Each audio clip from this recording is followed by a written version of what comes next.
Hello, everybody out there in the Rock River Valley. This is Catfish Academy Radio. We're on the air again, and this is Cat Matt with you. And once again, I want to remind you that the Catfish Academy Radio show is brought to you by Kodiak Outdoor Sports on North Galena and Dixon. This week, I wanted to talk to you a little bit about the actual senses of a catfish. I know this would be a good show to run and grab the kids for real quick. I'm going to kind of call it the Did You Know show.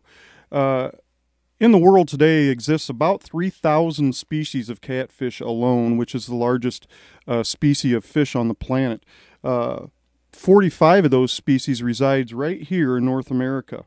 Of course, with the big three being the blue cat, the channel cat, the flathead catfish. But then you also have your bullhead catfish and mad tom catfish and the white catfish, and the list goes on and on.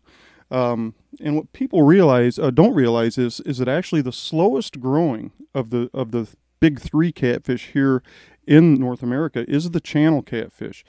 People say, they see that they're the most common and whatnot, and we all say that flatheads grow so slow. Well, they do, but we're talking about a fish that you're wanting to reach 70 or 80 pounds, so naturally people get that image. But when in actuality, the channel catfish is the slowest growing of the big three.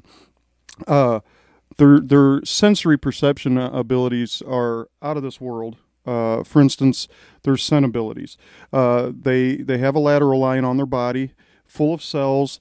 Scents come in through them cells. They actually have the same fibers in their body that we have in our nose that helps them pick up scents.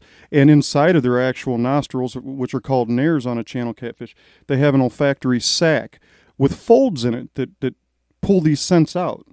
A channel catfish can have as many as 140 of these folds, whereas a bass or a trout will have 8 to 13. So if that gives you any idea of their senses as far as smell goes. Touch, or whiskers. Please tell your kids that they do not get stung by catfish's whiskers. It does not happen. Their whiskers are used for feel and for scent, okay? So don't worry about that. Tell your kids the whiskers do not sting. They can rub them on their fingers all day long. It ain't going to hurt them. This week's question of the week. I hear a lot of people talk about how there's blue cats in the Rock River. There are no blue cats in the Rock River. Male channel cats during the spawn will puff up, turn blue. That's what people are catching that they believe to be blue cats.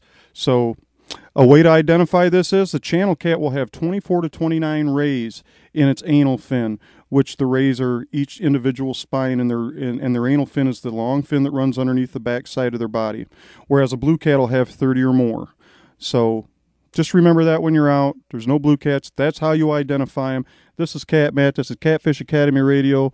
Get up to Doc's Kodiak Outdoor Sports, and we'll see you next week.